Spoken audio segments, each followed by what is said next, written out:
Hi അസ്സലാമു അലൈക്കും, welcome back. ഞാൻ ഇന്നൊരു പുതുപുത്തൻ ചിക്കൻ കറി റെസിപ്പിയുമായിട്ടാണ് വന്നിരിക്കുന്നത്. കൂടെ തന്നെ ബൺ പൊറോട്ടയുടെ റെസിപ്പിയും കൂടി ഉൾപ്പെടുത്തിയിട്ടുണ്ട്. അപ്പോൾ എല്ലാവരും വീഡിയോ സ്കിപ്പ് ചെയ്യാതെ കാണുക. പിന്നെ എൻ്റെ ചാനൽ ഇഷ്ടപ്പെടുകയാണെങ്കിൽ പ്ലീസ് ഒന്ന് സബ്സ്ക്രൈബ് ചെയ്ത് സപ്പോർട്ട് ചെയ്തേക്കണേ. കൂടെ തന്നെ ബെല്ലൈക്കൺ കൂടി പ്രസ് ചെയ്യാൻ മറക്കരുത്. അപ്പോൾ നമുക്ക് നേരെ വീഡിയോയിലോട്ട് പോകാം. ആദ്യം തന്നെ ബൺ പൊറോട്ടയ്ക്കുള്ള മാവ് തയ്യാറാക്കിയെടുക്കാം. അതിനായി ഞാനിവിടെ 4 കപ്പ് മൈദ എടുത്തിട്ടുണ്ട്. ഈ അളവിൽ 8 ബൺ പൊറോട്ട വരെ കിട്ടും. ഇനി ഇതിലേക്ക് 2 ടീസ്പൂൺ പഞ്ചസാരയും 2 ടീസ്പൂൺ ഉപ്പും 2 ടേബിൾ സ്പൂൺ പാലും ചേർത്ത് ഒന്ന് മിക്സ് ചെയ്തെടുക്കാം.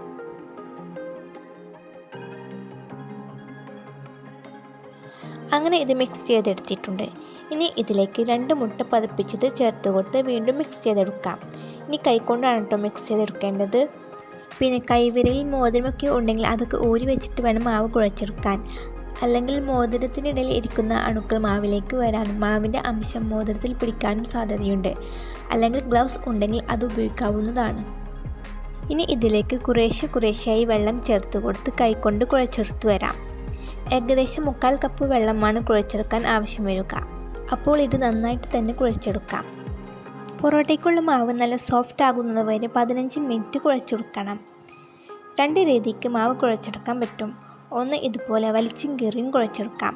മറ്റൊന്ന് കുഴച്ചെടുക്കുന്ന ഭാഗത്തേക്ക് മാവ് വലിച്ചെറിഞ്ഞും കുഴയ്ക്കാം.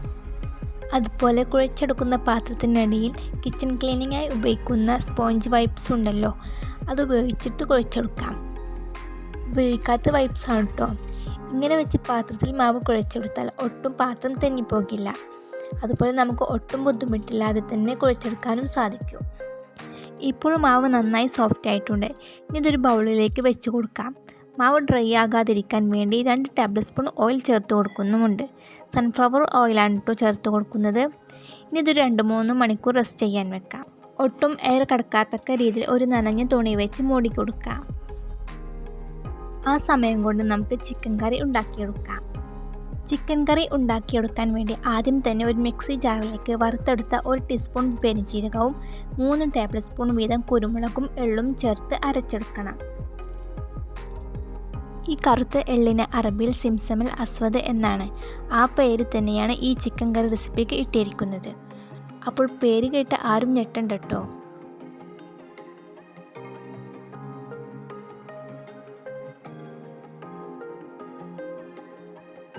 അങ്ങനെ ഇത് നന്നായി പൊടിച്ചെടുത്തിട്ടുണ്ട്. ഇനി ഇതിലേക്ക് ചേർക്കുന്നത് 15 ചുവന്നുള്ളിയും 10 വെളുത്തുള്ളിയും 1 ഇഞ്ച് വലിപ്പമുള്ള ഇഞ്ചിയും 2 ടേബിൾ സ്പൂൺ വെള്ളവും ചേർത്ത് വീണ്ടും നന്നായി അരച്ചെടുക്കാം. അങ്ങനെ അരപ്പ് റെഡിയായിട്ടുണ്ട്. ഈ അരപ്പ് ഒരു മിക്സിംഗ് ബൗളിലേക്ക് ചേർത്ത് കൊടുക്കാം. ഇത് ചിക്കൻ മാരിനേറ്റ് ചെയ്യാനുള്ള അരപ്പാണ് കേട്ടോ. ഇനി ഇതിലേക്ക് ആവശ്യത്തിന് ഉപ്പും ചേർത്ത് മിക്സ് ചെയ്തെടുക്കണം. 1 ടീസ്പൂൺ ഉപ്പാണ് കേട്ടോ ചേർക്കുന്നത്. എന്നിട്ട് ഇതിലേക്ക് കഴുകി വൃത്തിയാക്കി വെച്ച ചിക്കൻ ചേർത്ത് കൊടുക്കാം. പിന്നെ മാരിനേറ്റ് ചെയ്യുന്ന സമയത്തും കൈവിരലിൽ മോതിരം പാടില്ല കേട്ടോ. അല്ലെങ്കിൽ ഗ്ലൗസ് യൂസ് ചെയ്ത് വേണം മാരിനേറ്റ് ചെയ്തെടുക്കാൻ. ഇപ്പോൾ ചിക്കനിൽ പേസ്റ്റ് നന്നായി ചേർന്ന് വന്നിട്ടുണ്ട്. ഇനി ഇത് മൂടി വെച്ച് അരമണിക്കൂർ റെസ്റ്റ് ചെയ്യണം. അരമണിക്കൂറിന് ശേഷം ചിക്കൻ ഫ്രൈ ചെയ്തെടുക്കാം. ഫ്രൈ ചെയ്യാൻ വേണ്ടി ഒരു പാനിലേക്ക് ആവശ്യത്തിന് എണ്ണ ചേർത്ത് കൊടുക്കുന്നുണ്ട്. എണ്ണ ചൂടായി വരുമ്പോൾ ചിക്കൻ ഓരോന്നായി ചേർത്ത് കൊടുത്ത് ഫ്രൈ ചെയ്തെടുക്കണം. 2 മിനിറ്റ് ഹൈ ഫ്ലെയിമിൽ വെച്ചിട്ട് വേണം ചിക്കൻ ഫ്രൈ ചെയ്തെടുക്കാൻ.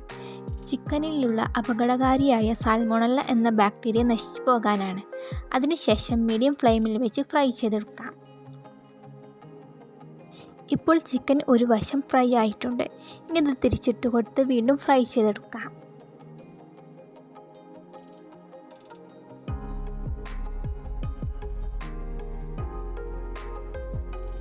അങ്ങനെ ചിക്കൻ കംപ്ലീറ്റായി ഫ്രൈ ആയി വന്നിട്ടുണ്ട്. ഇനി ഇത് എണ്ണയിൽ നിന്നും കോരി മാറ്റാം. ബാക്കിയുള്ളതും ഇതുപോലെ തന്നെ ഫ്രൈ ചെയ്തെടുക്കണം.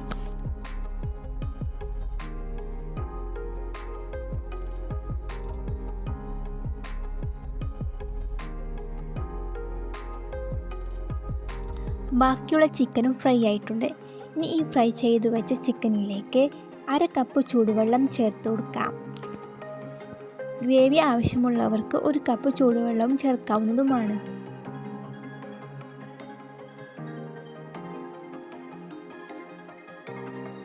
ഇപ്പോൾ ചൂടുവെള്ളം മുഴുവനായും ചേർത്തിട്ടുണ്ട്.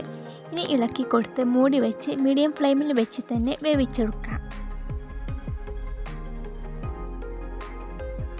ഒരു 10 മിനിറ്റിന് ശേഷം മൂടി തുറക്കാം. ഇപ്പോൾ ചിക്കൻ പാകമായിട്ടുണ്ട്. ഇനി ഇതിലേക്ക് അവസാനമായി 1 ടീസ്പൂൺ വിനാഗിരിയും കുറച്ച് വേപ്പിലയും ചേർത്ത് വീണ്ടും ഇളക്കി കൊടുക്കാം. കുറവാണെങ്കിൽ ഈ സമയത്ത് ചേർത്ത് കൊടുക്കാവുന്നതാണ് കേട്ടോ. അങ്ങനെ നമ്മുടെ സിംസമൽ അസ്വദ ചിക്കൻ ഇവിടെ റെഡി ആയിട്ടുണ്ട്. ഇത് ചൂടോട് കൂടി തന്നെ സെർവ് ചെയ്യാവുന്നതാണ് കേട്ടോ. ഇനി നമുക്ക് ബൺ പൊറോട്ട റെഡിയാക്കിയെടുക്കാം. ഇപ്പോൾ മാവ് നല്ല സോഫ്റ്റ് ആയിട്ടുണ്ട്. എണ്ണമയം ഉള്ളത് കൊണ്ട് തന്നെ ഡ്രൈ ആയിട്ടുമില്ല. ഇനി ഇത് ബോൾസ് ആക്കിയെടുക്കാം. ബോൾസ് വെക്കുന്നതിന് മുമ്പ് ട്രേയിൽ കുറച്ച് ഓയിൽ സ്പ്രെഡ് ചെയ്ത് കൊടുക്കാം. എന്നിട്ട് വേണം മാവ് വെച്ച് കൊടുക്കാൻ. ഇനി ഇത് വീണ്ടും അരമണിക്കൂർ നനഞ്ഞ തുണി വെച്ച് മൂടി വെക്കാം.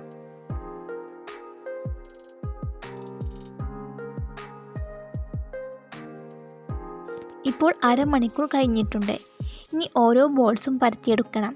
അതിനുവേണ്ടി കിച്ചൺ ടോപ്പറിലേക്ക് ഓയിൽ സ്പ്രെഡ് ചെയ്ത് കൊടുത്ത് മാവ് വെച്ച് കൊടുത്ത് നൈസായി പരത്തിയെടുക്കാം. മാവ് നന്നായി കുഴച്ചെടുത്ത കാരണം നമുക്ക് പെട്ടെന്ന് തന്നെ കൈ വെച്ച് പരത്തിയെടുക്കാൻ സാധിക്കുന്നുണ്ട്.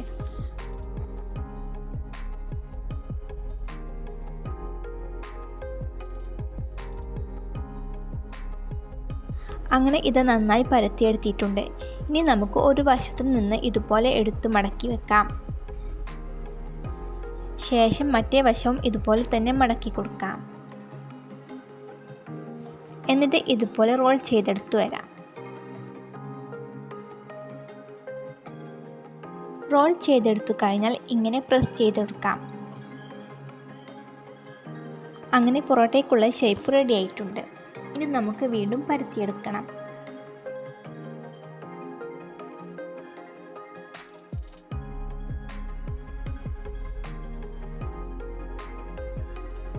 ഇനി നമുക്ക് വീണ്ടും കിച്ചൺ ടോപ്പറിൽ ഓയിൽ സ്പ്രെഡ് ചെയ്ത് കൊടുക്കാം. എന്നിട്ട് ഷേപ്പ് ആക്കിയെടുത്ത മാവ് വെച്ച് കൊടുത്ത് കൈ വെച്ച് തന്നെ പരത്തിയെടുക്കണം. മാവിൻ്റെ കനം അധികം കുറയാനും കൂടുവാനും പാടില്ല. ആ രീതിക്ക് വേണം ബൺ പൊറോട്ടയ്ക്ക് പരത്തിയെടുക്കാൻ.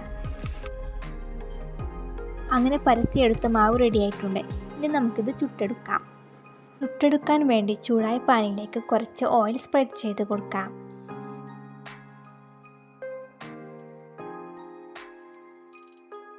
ശേഷം ഇതിലേക്ക് പരത്തിയെടുത്ത മാവ് ഓരോന്നായി വെച്ച് കൊടുക്കാം. പിന്നെ നമ്മൾ ലോ ഫ്ലെയിമിൽ വെച്ചിട്ടാണ് കേട്ടോ ചുട്ടെടുക്കുന്നത്. ഈ പൊറോട്ടയ്ക്ക് ഇച്ചിരി കട്ടിയായ കാരണം പൊറോട്ടയുടെ ഉൾഭാഗം പാകമായി വരണം. അതിനു വേണ്ടിയാണ് ലോ ഫ്ലെയിമിൽ വെച്ച് ചുട്ടെടുക്കുന്നത്. ഇപ്പോൾ പൊറോട്ടയുടെ ഒരു വശം ചൂടായി വന്നിട്ടുണ്ട്. ഇനി ഇത് തിരിച്ചിട്ട് കൊടുക്കാം.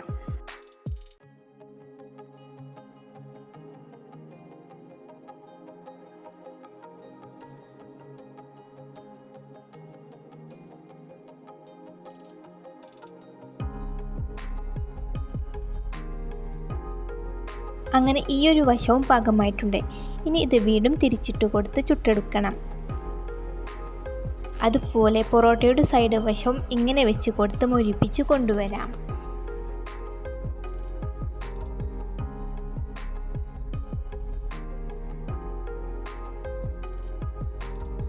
അങ്ങനെ നമ്മുടെ ബൺ പൊറോട്ട ഇവിടെ റെഡി ആയിട്ടുണ്ട്. ഇനി ഇത് ചൂടോട് കൂടി തന്നെ അടിച്ചെടുക്കാം. അടിച്ചെടുക്കുന്നതിന് വേണ്ടി ഒരു കട്ടിംഗ് ബോർഡിൽ പൊറോട്ട ഓരോന്നായി വെച്ച് കൊടുത്ത് പതുക്കെ അടിച്ചെടുക്കണം.